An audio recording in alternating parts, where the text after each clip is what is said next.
name of Almighty Allah, the most compassionate, the most merciful, the permission of the Al-Kalim World High School, their principal, headmaster, all the respectable teachers and educational guardian for students, that all the participants in this ceremony. First, I want to see the Holy Prophet Muhammad, peace be upon him, sallallahu alaihi wasallam, attractively get and will be continuously until Judgment Day. Say Assalamu alaikum wa rahmatullahi wa barakatuh. بسم الله الرحمن الرحیم. د لوی او بخونکي خدای پر نامو چې ډېر زیات مهربان دی. په نامو د هغه خدای پیل کوم چې قایم او دایم دی. د الکلیم غوث عالي لیسې مولانا محمد یعقوب، شیخ مولانا محمد یعقوب حقانی، محترم مدیر صاحب، سرمعلم صاحب، استادانو او د الکلیم غوث لیسې انګړ ته راغلو مېلمنو او د معرف د بانګلانو له هر څه نه مخکې ستاسو درانه حضور ته د حضرت محمد سلام تر قیامته پورې جاري تحفه وړاندې کوم چې عبارت دی له سلام څخه او وایم السلام علیکم ورحمۃ اللہ وبرکاتہ. After you want to phrase in one topic about knowledge, in also I will say in English in my classmate Mr. Usman translate into Pashto. موږ غواړو چې د تعلیم په اړه یوه مقاله ستاسو درانه حضور ته وړاندې کړو. زما ملګری اسماعیل به په انګلیش وایي او زه به ستاسو درانه حضور ته په پښتو وژباړم. First I want to see what is knowledge and what is the advantage of knowledge, where we can get benefits from knowledge.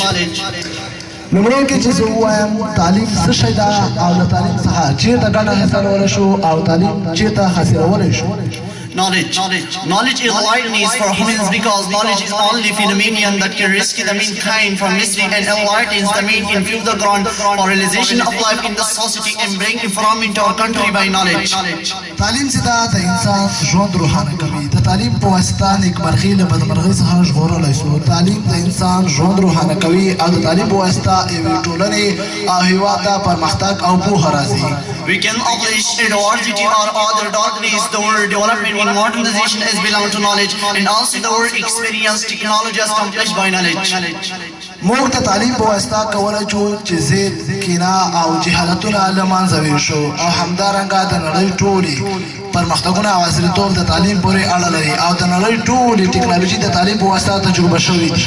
All people must try to feel the way for progress of science in education so as to facilitate the life problems for future.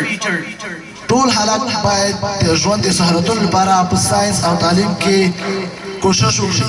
And also our Prophet Muhammad, peace be upon him, sallallahu alaihi wasallam, recommended his followers peaceful knowledge and it is in China. او همدارنګه زموږ ګران پیغمبر حضرت محمد صلی الله علیه وسلم خپل امتیانو ته فرمایلی دي چې تعلیم حاصل کړئ اگر که په چین کې هم وي. It seems that Islam has all in great knowledge in glorious the caliph of Islam in knowledge.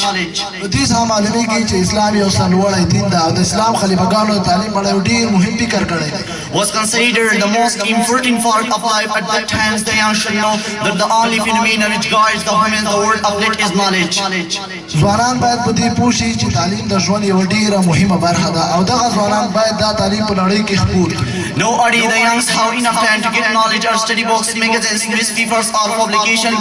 Today Afghanistan is more backward from knowledge. په اوسني وخت کې ځوانان کافي وخت لري چې تعلیم حاصل کړي او یا هم کتابونه مطالعه کړي، مجلې او اخبارونه وګوري، ځکه چې په اوس وخت کې افغانستان له تعلیم څخه ډېر وروسته پاتې دی. Our people are more for in government how to more pay attention for education and give the way for people to get knowledge. او یا هم زیاتره خلک زیاتره غریبان دي، نو له دې کبله حکومت مجبور ده چې تعلیم ته توجه وکړي او خلکو لپاره د تعلیم زمینه برابره کړي. After I want to say dear attendance, so we are all qualified high school students. You are coming to us and join our annual ceremony. Our getting so fantastic for us. We are so happy. This is a proud for us. Welcome to all and to this gathering, not last gathering. Again join us. Thanks a lot for your attention to us. موږ د کریم غوث عالي لیسې د کوونکي ستاسو پر راتګ او دا چې زموږ په غونډه کې اشتراک کړی او زموږ د ښوونځي غونډه ملا رنګینه کړې، یقینا ډېر خوشحاله یو او زموږ لپاره د ویاړ ځای دی. هر کله راشئ، قدمونه مو پلیمو. الله جل جلاله دې وکړي چې زموږ او ستاسو دغه ناسته وروستۍ ناسته نه شي.